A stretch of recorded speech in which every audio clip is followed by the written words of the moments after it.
Who are the most vulnerable people on earth? And how can we build a voluntary world? Naturally, I cannot hear you, but I imagine that you said children are the most vulnerable people on earth.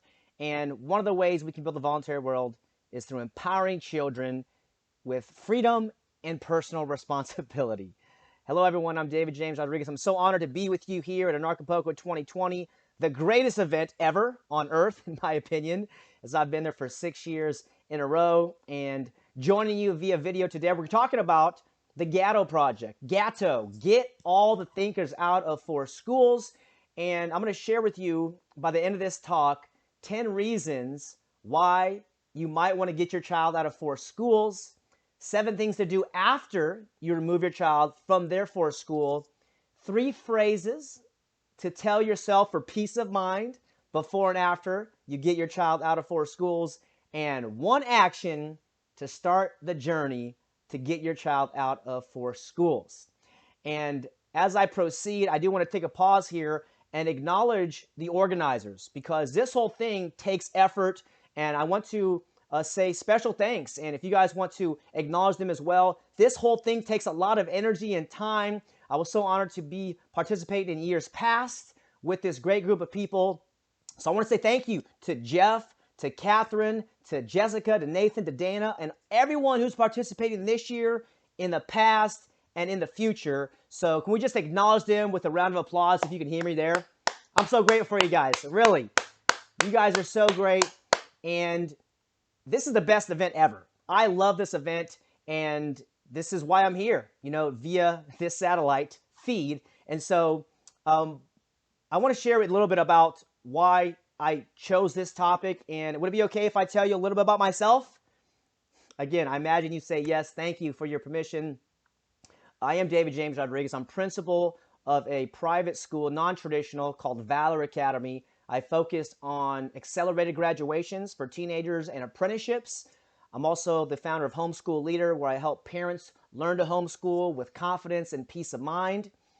I also founded Education Options Expo, which turned into a YouTube channel, Education Options TV, where we discuss voluntary education and respectful models of schooling. I'm also the publisher of The Underground History of American Education by John Taylor Gatto, Volume 1. More volumes to come, I promise. And if you haven't learned about John Taylor Gatto, we'll discuss him shortly. And then the Gatto Project, which when John was alive, I got permission to use his name. And that is to get all the thinkers out of 4 schools. And that's what this whole thing is about, because it's no longer acceptable what's going on in schools. And John Gatto was the New York State Teacher of the Year and published many books, has a lot of videos on the internet. And the initiative, the Gatto Project, is to remove all children from compulsory schooling so that they can pursue their own interests and passions and dreams. That's what it's all about. I know it's a big, hairy, audacious goal, but what are we doing on this planet anyways? Let's be bold, let's be courageous. And he's inspired so many people out there, including me, to speak truth about the school system and understand that everybody's in a tight spot, but with 1 action, you can remove your child. And so that's what it's all about. So I'm going to get into the 10 reasons why to remove your child. And before I do, I want to let you know, my mother is a retired public school teacher. And I have family members who are working inside the system now as teachers and principals, all loving people who I deeply love.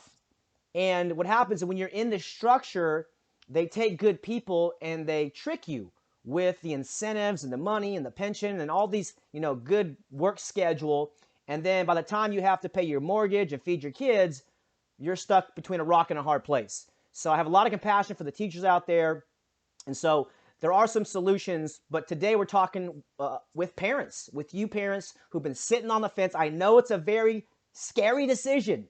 So I'm going to give you 10 reasons, and then some other support mechanisms, and then hopefully we can create a relationship so that you can do it this year, 2021, with the whole global scamdemic. You can see these guys ain't playing. The criminals behind the government, behind pharmaceutical companies, behind the banks, do you think they're going to have compassion on you in your child? They're not. This is the year to build community, and we're just trying to ramp up the courage, the energy, and the wherewithal to make it happen. So let's get into 10 reasons. So reason number 1 to get your child out of forced schools: coercion ruins the love of learning.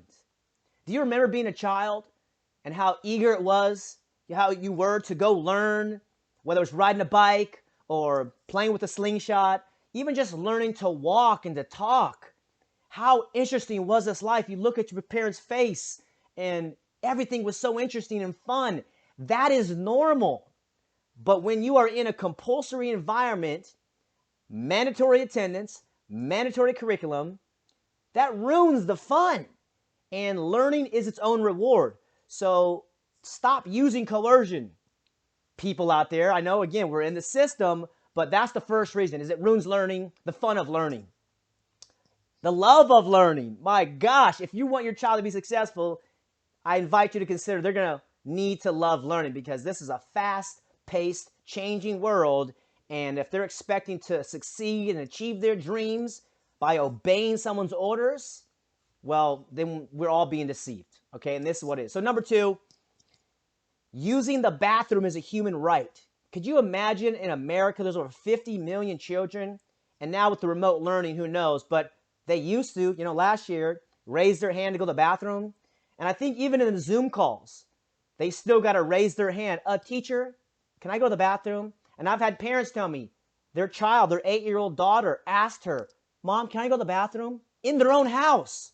Okay, so this is what's been going on for generations. You're allowed to use the bathroom, okay? It's a human right. Number 3, state schools teach statism, not freedom.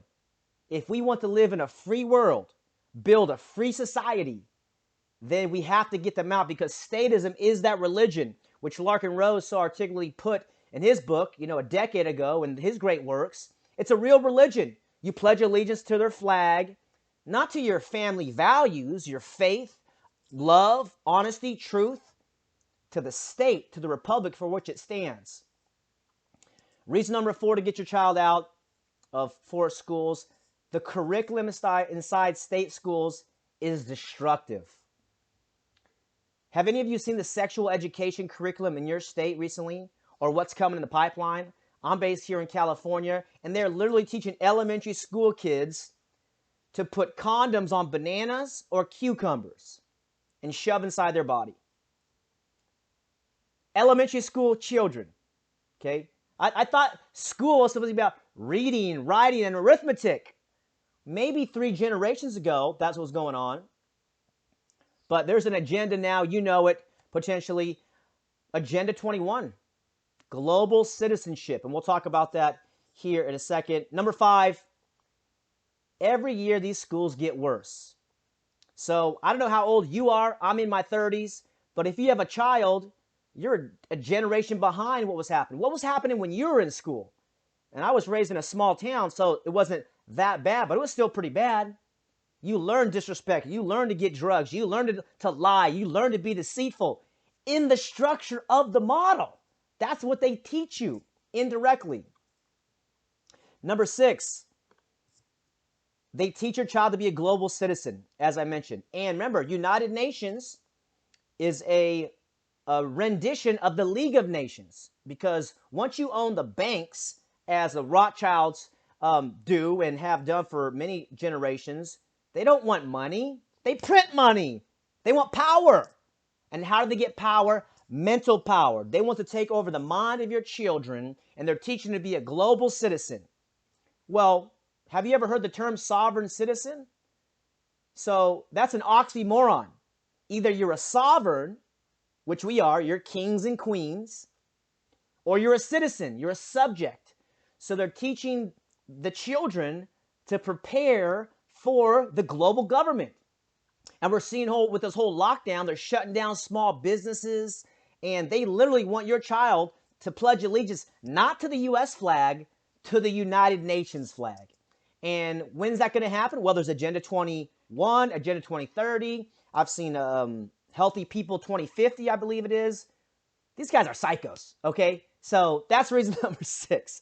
Number 7, the state will jail you, the parent, up to a year or fine you for $2,000 if your child becomes a truant, according to their education code. Now, that's in California. I don't know where it is in your state. But again, the state is belief in authority that they just hallucinate that they can force your child into their buildings. And if you want to go see grandma for vacation, you want to go on Hawaii, you want to go anywhere else, whether it's a 3-day truancy or 6 days, so many tardies or absences, the truancy officer is going to come to your house, knock on your door and say, where's Susie? Susie's got to get to school. So the question is, whose child is this? Well, the state believes it's your child because you signed them up. And so this is what the great global sovereign awakening is. I am so excited for what's happening. We have such an opportunity for freedom. We're talking about education today, but also financial and the crypto, health freedom, communication, decentralized leadership, how organizations are actually run.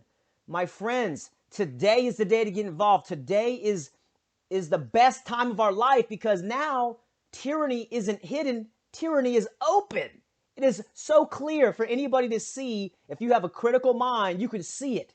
So let's take that, let's transmute it to something positive, and let's get the kids out as we talk about number 8 reason to remove your child from the school system. Learning should be interesting and exciting, not boring. How many of you guys were bored in school? Yes, welcome to the club. I find it's about 80% of people were very bored in school. You know, I learned to self-medicate with cannabis and alcohol because I was so bored. How about you guys? What did you guys learn to do? What bad habits did you learn to do to self-medicate, to self-cope? You know, it's a serious problem, as you know. So don't worry, we're getting to solutions here in a second. But as I mentioned, learning is the reward. You don't have to threaten your child with a hammer or something, or a teacher say you have to do it, or, you know, or we're going to discipline you. They want to learn. They want to achieve their goals. They want to achieve their dreams. So let's get out of the way and let's move on. Reason number 9 to get your child out of the school system: to break the pattern of obedience to authority.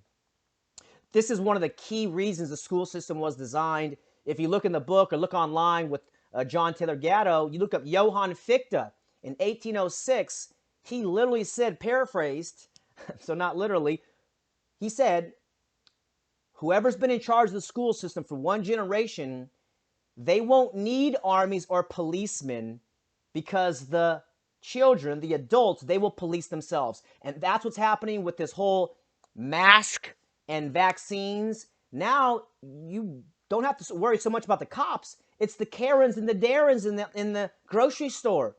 And they look at me and they say, you need a mask. I say, I have a medical condition. They say, you look fine to me. I say, you don't even know me. So this is what happens. Everybody's obeying authority, and schools do that by design. Number 10 reason to get your child out is because you love your child. Don't put them in this day prison. Remove them. I'm going to give you some solutions here. We'll talk about some solutions at the end. You can do it. You love your child. You're going to be with your child for the next 80 years. The teachers won't be. The principal, the superintendent, the politicians, they won't be. It's you, mom and dad, uncle, auntie, grandparent, whoever it is. Love is the lesson, and the world is the classroom. Okay, now, 7 things to do after you got your child out of the school system, the forced school that they were a part of. Number 1 thing to do, once you remove your child from that school system, number 1, celebrate. Celebrate yourself. Celebrate your child. You made it out. You made the most difficult decision of your life. Celebrate and decompress. This decompression period is called deschooling. And it's like when you shake a bottle of soda and you open it up, it goes spraying everywhere. Same thing with your child. Generally, the rule of thumb is that anytime you have a forced school experience for 1 year, you want to let them be free for 1 year. Deschool, let them decompress, come down to reality. And that's where you start. Celebrate and deschool. Let them release that false pressure, that superficial environment. Let them release it. Number 2 thing to do after you get your child out, travel locally or globally. Let them see what's going on in town. Let them see what's going on next county, next state, other side of the country. Go on a vacation. Open their mind to the world, because for so many years they're in the building and they're stuck going from classroom to classroom, hallway to hallway. They think that's real life, didn't you? I did. I thought that, oh yeah, this is what you do. You know, someone tells you what to do and you do it, and that's it. What you know, the truth is you got to take life by the horns or the steering wheel, and you got to take charge of your own life. It's a beautiful thing to be a human being, my friends, as you know. So we will continue, and let's move on to number 3 thing to do. Once you remove your child from the school system, learn about homeschooling. What books can you read? What videos can you go to? You can join my Facebook group or join the text group, Homeschool Leader. Learn about it. What's the history behind it? What's going on today? What's the projection future? We have to learn about these things. And how I define homeschooling is when a leader creates an atmosphere where personalized learning can occur. And the next level is unschooling, or I call it 100% self-directed learning. So those are what you want to study, and be wary of doing school at home. Again, in my group you can see, but school at home, that's where you have the whiteboard and you say, okay, you know, I'm the teacher and it's math, it's 10 a.m. Oh, science, language time, you know. So don't do school at home. Try to move to homeschooling and then 100% self-directed learning. Number 4 thing to do after you remove your child from the forced school system, learn about apprenticeships. An apprenticeship is when you have an inexperienced person partnered up with an experienced person, likely a professional who's making money in that field, and you link them together. And I'm finishing a book on this, but this is a model that seems to be, in my opinion, the future of teen learning. And of course, there's online courses and things you can take. But if your child or teen they know what they want to study, you can link them up with somebody and make it a win-win. And they volunteer for the expert gets a volunteer, they exchange knowledge, and it'll all work out. And there's some other finer details to it, but learn about apprenticeships. Learn how knowledge transfers. Even consider teaming them up with a grandparent or a great uncle or someone else in the neighborhood who's trusted. Because mature or elderly people, they love sharing their knowledge with eager young people, and there's a mutual benefit there.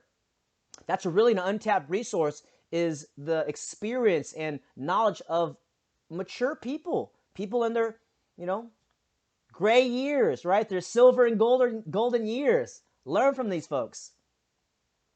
Number 6 thing to do after you get your child out is learn about micro businesses for kids. My philosophy is that every person, every man, woman, child is CEO and president of your own life. And I would invite you to consider helping them realize that, even if you didn't learn that, because this world is changing so fast. These devices are off the hook. How amazing is it that you can have access to all this information? So they're going to need to start their own business and see themselves as the entrepreneur, see themselves as the president, because presidents get together with presidents. And as I mentioned earlier, they're a king or a queen. They own their body, as you guys know. So help them understand that. And you can actually, there's books about starting a business for like less than $500. Of course, the lemonade stands are classic and wonderful. The Tuttle Twins series by Connor Boyack is powerful. There's a lot of resources out there. So I invite you to consider that, in whether they're a president or an independent contractor or a freelancer or a solopreneur. The mindset begins young. And as you start learning about that, that's going to really be helpful for them. Number 7 reason to start, or thing to do after you get your child out of the forced school, start your own learning project. What do you mean? I thought this was about my child. It is, and it's about you. Because I went to public school. Did you? Even if you went to a private school, there's so much rigid schedule, time, force, coercion in private schools. So we have programs of limitation, and they're watching us. You know, the children are looking at us and seeing, oh, how does mom do it? How does dad do it? So let's say you're in your 20s, 30s, 40s, 50s. When they see you working on your learning project, whether it's learning to paint or sew or garden or landscape or music or IT or app development, coding, you can involve them. Hey, here's what daddy's doing. Here's what mommy's doing. And they'll see you studying and reading. Oh, hey, what are you doing, mom? What are you doing, dad? Oh, I'm doing my learning project. Oh, you are? Oh. And then pretty soon, oh, I want to do a learning project. Great. What do you want to study? Oh, I want to study bullfrogs. Cool. I want to learn to code. Great. And then you help them because that self-interest is essential for learning. And that's one of the secrets. So start your own learning project so that your child will be inspired and they will learn by your modeling. Not so much your words, but your actions, which is louder than words. All right, here, wrapping up 3 phrases, my friends, to tell yourself for peace of mind before and after getting your child out of their forced school. I realize it's scary. I realize you're going against the mainstream. However, you are a visionary. Please accept those words. You are going where everybody else is because the school system, as you just heard, is hurting children by the millions, by the tens of millions, and globally over 600 million children. So 3 phrases. Here's the first one to consider. Forced schooling is harmful, not homeschooling. Tell yourself that. Forced schooling is harmful, not homeschooling, not voluntary education, because the school system gets money based on average daily attendance. That's why they have a truancy officer. So your child, oh, is Susie here today? No. Oh, we're losing money. Oh my gosh. That's what it's about. It's about money. So remind yourself, forced schooling hurts kids, not homeschooling, not voluntary education. This helps kids. Number 2, phrase to say, consider saying to yourself, I love my child more than anyone else. Therefore, I'm more qualified than anyone else. It's true. Because you love your child, you are more qualified than anyone else to tell you anything about your child as it relates to education. Again, I love my child more than anyone else. Therefore, I'm qualified more than anyone else. Say that self. Say that to yourself. Repeat it to yourself. Let that sink in. That is truth and that is power. Number 3, I am a coach, facilitator, learning partner, guide, and counselor for my child more than I am their teacher. We have to get rid of the idea of school at home. My friends, the world is the classroom, and anything and anybody you can learn from can be a teacher. So instead of being one-on-one against your child, be a partner, be a buddy, a guide, a coach, a facilitator, a counselor, so that when your child moves out at age 18 or age 20, they have that bond. Not that mom's smart or dad's intelligent, that I can trust mom, I can trust dad, I know they love me. And that's the real curriculum that you can get. So tell yourself that I'm a coach, I'm a facilitator, I'm a learning partner, more than I'm a teacher for my child. And the one action that you can take to start your journey to get your child out of forced schooling, whatever action you know you need to take. I don't know what you need to do. Whatever that one action is, maybe it's learn about voluntary education. Look up a movie, Summerhill from 2008. Great movie. Look up John Gatto's Classrooms of the Heart. You can hire me as your consultant. You can get support online at gattoproject.com or text Gatto, Gatto, to 831-218-8049 and join the text list. Or you can attend a homeschooling or unschooling event in your neighborhood, in your state. Whatever that one action is, I invite you to do it today. This is the year that state schooling, forced schooling, the day prison for children begins to fall apart. And it's been falling apart for years. But this whole COVID, the mandatory vaccine is coming. It's time to be courageous. Time to step into power. Step into your love for yourself, for your child, for the community, and realize you just got to focus on one person. That's your child. Because your child, the children, they are the most vulnerable people on the planet. And if you and I are serious about building a voluntary world, then we have to empower our children, the children, with freedom and personal responsibility. And I think a big step is getting all of the thinkers out of forced schools. Thank you so much. Peace and freedom worldwide. We'll see you soon, everyone. Bye-bye.